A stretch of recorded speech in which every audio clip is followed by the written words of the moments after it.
What's up, everyone? It's Matt Mrozik, and this is going to be a review and a huge shout out to Richard Flanagan, who just sent me this amazing bass for the Yagdogga commission I'm working on. So, as a thank you to my client, Matt, for putting up with me in the very long delay on his project, I commissioned Richard to build me a custom bass for his project, and this is it. So, now Richard sent me a few photos the other day, and I thought it looked good in the photos, but in person, this thing is freaking phenomenal. And I'll come in closer because what didn't show in the pictures, I'll have to explain to you when I come in closer.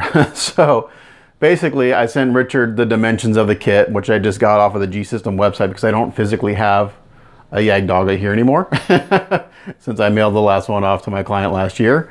So based on those dimensions, he came up with this bass, and he's like, well, what do you want? I'm like, man, you do your thing. Everything I've seen you do looks really good, so just do your thing. So I let him go at it. He sent me some progress photos as he went. It's like, man, it's looking good. Like I said, just do your thing, you know, do what you think looks cool. So this looks phenomenal. It's all black with some white, all laser etched, custom built, and he got this thing done in record time. I asked him for this like, I don't know, like 2 weeks ago, and he got it done, and he shipped it out yesterday from the UK, DHL, which I thought would be crazy expensive, but it wasn't. I got it here overnight, so I just showed up today. So, and it's also remote control. So this is has all these different colors, which if anyone who has LED sets, you know, you can do all these different things. Right now it's set on white. Now I have a window light coming in from my right side, so the colors may shift a little bit, but you can do like, you can make it flash between the different colors. You can make it strobe.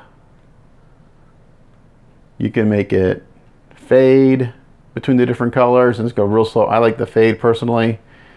Smooth, I'm not sure the difference between that and, I guess it just goes slower. Or you can just pick like a solid red, green, blue, and then all the different hues. We got orange, yellow, kind of like a lime green, kind of like a, no, the remote shows kind of like a lime green, but it's really not lime green. That's more of a lime green. Then we got light blue, and then we got different hues of blue, different shades of, different shades of green in the green spectrum, different shades in the blue spectrum. So just really cool. I mean, the changing colors is cool, but that's not the coolest part. I'm gonna come in closer, and hopefully this is showing up. Again, I have a daylight window coming in from the side. So we went with basically a base and then a backdrop. Now the Yagdogga, when he's built, he'll be a little shorter than this, which is perfect because it'll show the base off and it'll show the kit off very well. And so what I did is I sent him a high-res photo of the previous project I did, and he went into Photoshop and did a vector tracing of it, and he used that to cut on his laser to etch the plexiglass and everything. So I wish I had a solid backdrop, but I don't. So here, I'll put some white paper behind it. Actually, I need black paper, which I don't have black paper, so I apologize. But this is really cool. So I really can't say enough about it. So just to give you an idea of the size of this sucker, the overall height is right at like 17 inches. The depth, this is going to fit the kit perfectly. It's right like a little 10.25 inches, and the width is 15.5 inches. So perfect size. So this is really cool, but I really like the bottom part. So I'm going to pause and lower the camera and come back. Actually, I can do it right here, I think. If I just tilt it. So what's really cool about this is the different finishes on the bottom part of the base. So we have, basically it's like a hanger situation. We have a nice matte black right here. We got the black plexi, which he etched with all the graphics and the text. Even put my logo on the bottom, which is kick-ass. There's a nice real thin layer, or not thin, but a nice layer of frosted plexiglass right here. It could be white, but it might be frosted, I don't know. And then on the bottom is a gloss black. So the detail, the different finishes is what floors me, because this didn't show up in the photos. I just saw kind of like the light up graphics and stuff, but this is really slick.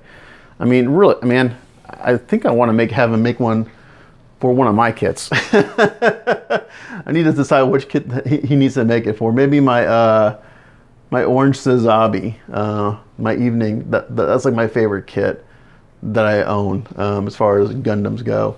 I don't have the 160th Sazabi anymore. I gave that away or sold it technically. But this is so cool. Let me come down a little bit lower maybe. Actually, I'm just going to take this off the tripod. So it's going to get shaky for a second, so I apologize.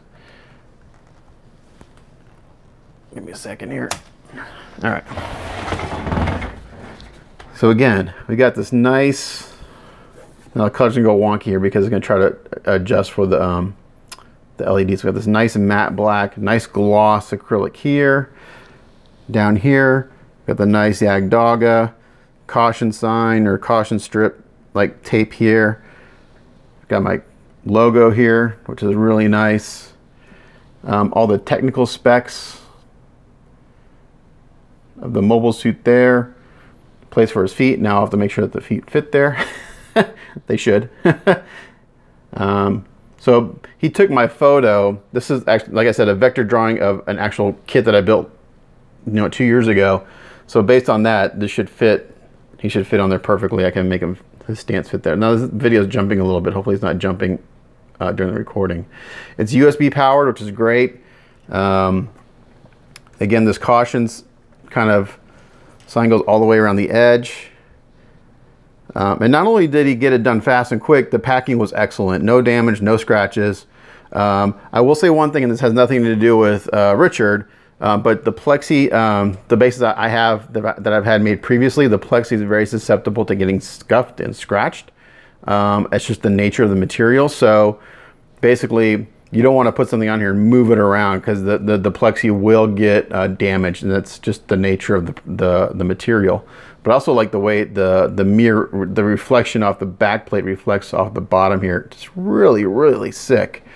So if you need a custom base made, I highly, highly, highly, highly, highly, highly recommend giving Richard a call and having him make one for you. I'm not going to tell you what I paid for it because that's between me and Richard. I'm not going to tell my client what I paid for it because I did this for him as a thank you for putting up with my very procrastination on his project. So, but Richard, thanks a lot, man. This looks fabulous. It's going to look kick-ass at Wonderfest on the table.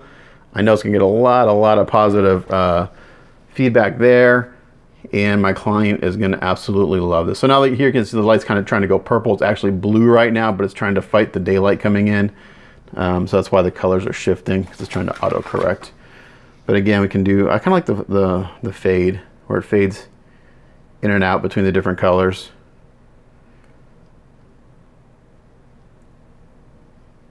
I like that effect. But it's really sick. So just a quick video. Again, huge thank you to Richard Flanagan out of the UK. If you need a custom base, give the guy a shout. He's good. This is top quality product, not only in design work, but in construction and materials and shipping all around. A+++.